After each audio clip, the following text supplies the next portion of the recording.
आकाशवाणी रांची से प्रस्तुत है प्रादेशिक समाचार।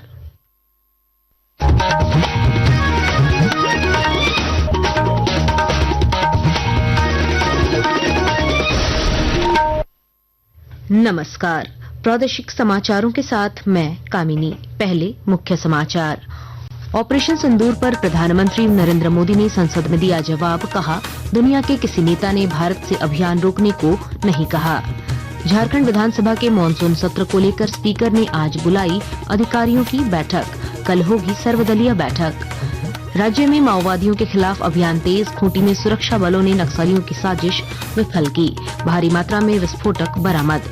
दुमका, गिरिडीह और धनबाद समेत राज्य के 6 जिलों में आज भारी से अत्यंत भारी बारिश की चेतावनी। मौसम विभाग ने जारी किया येलो अलर्ट। और 134वें डुरंड कप फुटबॉल टूर्नामेंट में जमशेदपुर एफसी का विजय अभियान जारी। भारतीय सेना को 0 के मुकाबले 1 गोल से हराया। और अब समाचार विस्तार से। प्रधानमंत्री नरेंद्र मोदी ने कहा है कि विश्व के किसी नेता ने भारत से ऑपरेशन सिंदूर रोकने को नहीं कहा है। लोकसभा में ऑपरेशन सिंदूर पर विशेष चर्चा का जवाब देते हुए श्री मोदी ने अमेरिका के दबाव में पाकिस्तान के साथ युद्ध विराम समझौते पर सहमति देने के विपक्ष के आरोप को खारिज किया। उन्होंने कहा कि पाकिस्तान ने ही भारत से ऑपरेशन सिंदूर रोकने का आग्रह किया था और कहा था कि वे अब और नहीं सह सकते। दुनिया के किसी भी नेता ने भारत के ऑपरेशन रोकने के लिए नहीं कहा। अमेरिका के उपराष्ट्रपति जी ने मुझे फोन पे बताया कि पाकिस्तान बहुत बड़ा हमला करने वाला है। मेरा जवाब था, अगर पाकिस्तान का ये इरादा है तो उसे बहुत महंगा पड़ेगा। लोकसभा में ऑपरेशन सिंदूर पर प्रधानमंत्री के जवाब की झारखंड भाजपा ने सराहना की है। पार्टी के प्रदेश प्रवक्ता प्रतुल शाहदेव ने रांची में पत्रकारों से बातचीत में कहा कि प्रधानमंत्री और केंद्रीय गृह मंत्री ने विपक्ष को आईना दिखा दिया है। लेकिन आज पूरा देश का सीना गर्व से चौड़ा हो गया जब प्रधानमंत्री जी ने और जब गृह मंत्री जी ने कहा कि ऑपरेशन महादेव के तहत पहलगाम में हमला करने वाले 3 आतंकियों को, जिनका नाम सुलेमान था, जिनका नाम अफगानी था, जिनका नाम जिब्रान था, वो police, Jammu Kashmir police, CRPF और आर्मी के जो पैरा कमांडोज थे, उन्होंने न्यूट्रलाइज कर दिया। तो उसमें से 3 लोग मारे गए। झारखंड विधानसभा का मानसून सत्र 1 अगस्त से शुरू हो रहा है। इसे लेकर विधानसभा अध्यक्ष रविंद्रनाथ महतो ने आज अधिकारियों की उच्च स्तरीय बैठक बुलाई है। बैठक में लंबित आश्वासनों पर रिपोर्ट, समय पर विधेयक विधानसभा सचिवालय को उपलब्ध कराने जैसे विषयों पर चर्चा होगी। विधानसभा अध्यक्ष कल सर्वदलीय बैठक भी करेंगे। इधर सत्र शुरू होने से पहले ही सत्ता पक्ष और विपक्ष के बीच आरोप प्रत्यारोप का दौर शुरू हो गया है। कांग्रेस विधायक राजेश कच्छप ने कहा है कि विपक्ष के पास कोई मुद्दा नहीं है जिस पर वह सरकार को घेर सके। इस बार का मानसून सत्र भी मुझे लगता है कि विपक्ष मुखदर्शक रहेगा। विपक्ष के पास में वैसी कोई कारगर रणनीति नहीं दिख रही है। सत्ता पक्ष के विधायक हैं, वे सरकार के साथ में रह करके सरकार को सुधार करने की दिशा में उनको सलाह देने का काम कर रहे हैं।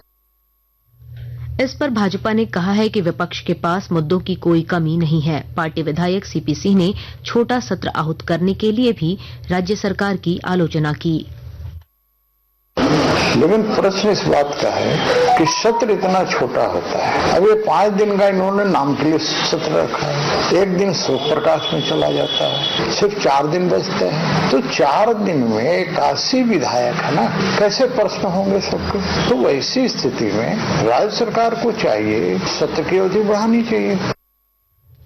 इस बीच सत्र को देखते हुए मुख्यमंत्री हेमंत सोरेन ने कल सत्तारूढ़ दल के विधायकों की बैठक बुलाई है। जानकारी के अनुसार मुख्यमंत्री फिलहाल दिल्ली में हैं, लेकिन वे आज शाम रांची लौट सकते हैं। झारखंड के विभिन्न क्षेत्रों में सहयोग और निवेश को लेकर राज्य की मुख्य सचिव अलका तिवारी के साथ अमेरिकी काउंसलेट जनरल की बैठक हुई। इस दौरान खनन, पर्यटन, कृषि, उच्च शिक्षा, स्वास्थ्य, पर्यावरण संतुलन, श्रम शक्ति सहित अन्य क्षेत्रों में सहयोग और निवेश की संभावनाएं तलाशी गईं। उच्च शिक्षा के क्षेत्र में अमेरिकी विश्वविद्यालयों के साथ संभावनाओं पर भी चर्चा हुई।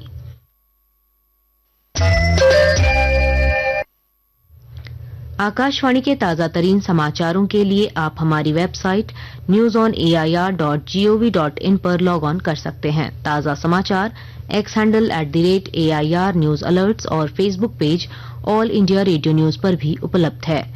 आप प्रादेशिक समाचार एकांश के X handle @AIR news _Ranchi और Facebook page Akashvani news Ranchi, Instagram page तथा YouTube channel AIR news Ranchi पर भी हमारे बुलेटिन सुन सकते हैं। प्रादेशिक समाचार आप आकाशवाणी रांची से सुन रहे हैं।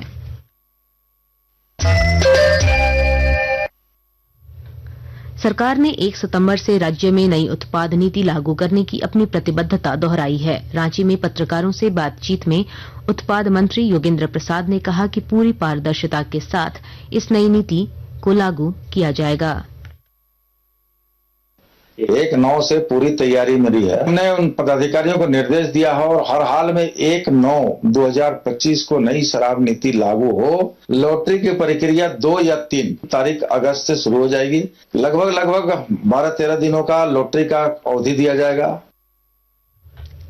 केंद्र सरकार के अगले वर्ष मार्च तक पूरे देश को नक्सल मुक्त बनाने के संकल्प को देखते हुए राज्य में नक्सलियों के खिलाफ अभियान तेज कर दिया गया है। राज्य के अलग अलग हिस्सों में लगातार सर्च ऑपरेशन चलाया जा रहा है। इस कड़ी में सुरक्षा बलों ने खूंटी में नक्सलियों की एक बड़ी साजिश को नाकाम कर दिया। सुरक्षा बलों ने नक्सलियों द्वारा छिपाए गए 10 बंडल कोडेक्स वायर एक्सप्लोसिव बरामद किया है। इसे सुरक्षा बलों को नुकसान पहुंचाने के लिए लगाया गया था। केंद्र सरकार की पीएम जनमन योजना पाकुड़ जिले के पीवीटीजी परिवारों के लिए वरदान साबित हो रही है। विस्तृत ब्यौरा दे रहे हैं हमारे संवाददाता।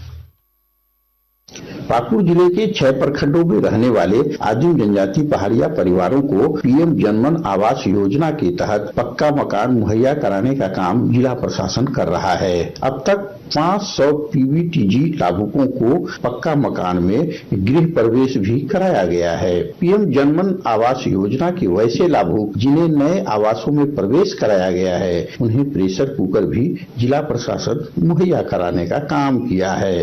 पीएम जनमन आवास योजना मुहैया कराने से पहाड़िया परिवार केंद्र सरकार की सराहना कर रहे हैं। राम प्रसाद सिन्हा, आकाशवाणी समाचार, पाकुड़। और अब मौसम का हाल। मौसम विभाग ने राज्य के 6 जिलों में आज भारी से अत्यंत भारी बारिश की चेतावनी जारी की है। मौसम विभाग के अनुसार आज देवघर, दुमका, गिरिडीह, जामताड़ा, बोकारो और धनबाद जिले में कहीं कहीं भारी वर्षा होने की संभावना है। इसे लेकर येलो अलर्ट जारी किया गया है। मौसम केंद्र ने कहा है कि कल के बाद मानसून की सक्रियता में थोड़ी कमी देखी जा सकती है। जमशेदपुर में आयोजित 134वें डुरंड कप फुटबॉल टूर्नामेंट के ग्रुप सी मुकाबलों में जमशेदपुर एफसी का विजय अभियान जारी है। सनन मोहम्मद के दूसरे हाफ में किए गए गोल की मदद से जमशेदपुर एफसी ने कल भारतीय सेना पर 1-0 से जीत दर्ज की। जमशेदपुर एफसी की यह लगातार दूसरी जीत है, जिससे उसकी टीम 2 मैच में 6 अंकों के साथ ग्रुप में शीर्ष पर पहुंच गई है और अब नॉकआउट चरण में जगह बनाने के करीब है। और अब अखबारों की सुर्खियां। रांची से प्रकाशित सभी प्रमुख अखबारों ने लोकसभा में ऑपरेशन सिंदूर पर प्रधानमंत्री के जवाब को पहले पन्ने की सुर्खी बनाई है। दैनिक भास्कर ने लिखा है, झारखंड राज्य आवास बोर्ड लोगों को घर बनाने के लिए बेचेगा जमीन। हिन्दुस्तान के शब्द हैं, साइबर ठगी से जुड़े 40 बैंक खातों पर एफआईआर दर्ज। प्रभात खबर लिखता है, राष्ट्रपति द्रौपदी मुर्मू कल कोलकाता से देवघर पहुंचेंगी, रात्रि विश्राम रांची में। दैनिक जागरण ने लिखा है, इसी वर्ष होगी 14वीं जेपीएससी सिविल सेवा प्रारंभिक परीक्षा। अंत में मुख्य समाचार एक बार फिर। ऑपरेशन सिंदूर पर प्रधानमंत्री नरेंद्र मोदी ने संसद में दिया जवाब, कहा दुनिया के किसी नेता ने भारत से अभियान रोकने को नहीं कहा। झारखंड विधानसभा के मानसून सत्र को लेकर स्पीकर ने आज बुलाई अधिकारियों की बैठक, कल होगी सर्वदलीय बैठक। राज्य में माओवादियों के खिलाफ अभियान तेज, खूंटी में सुरक्षा बलों ने नक्सलियों की साजिश विफल की, भारी मात्रा में विस्फोटक बरामद। दुमका, गिरिडीह और धनबाद समेत राज्य के 6 जिलों में आज भारी से अत्यंत भारी बारिश की चेतावनी, मौसम विभाग ने जारी किया येलो अलर्ट। और 134वें डुरंड कप फुटबॉल टूर्नामेंट में जमशेदपुर एफसी का विजय अभियान जारी, भारतीय सेना को 0 के मुकाबले 1 गोल से हराया। इसके साथ ही आकाशवाणी रांची से प्रादेशिक समाचार का ये बुलेटिन समाप्त हुआ। अगला प्रादेशिक मुख्य समाचार 10 बजे प्रसारित किया जाएगा। नमस्कार।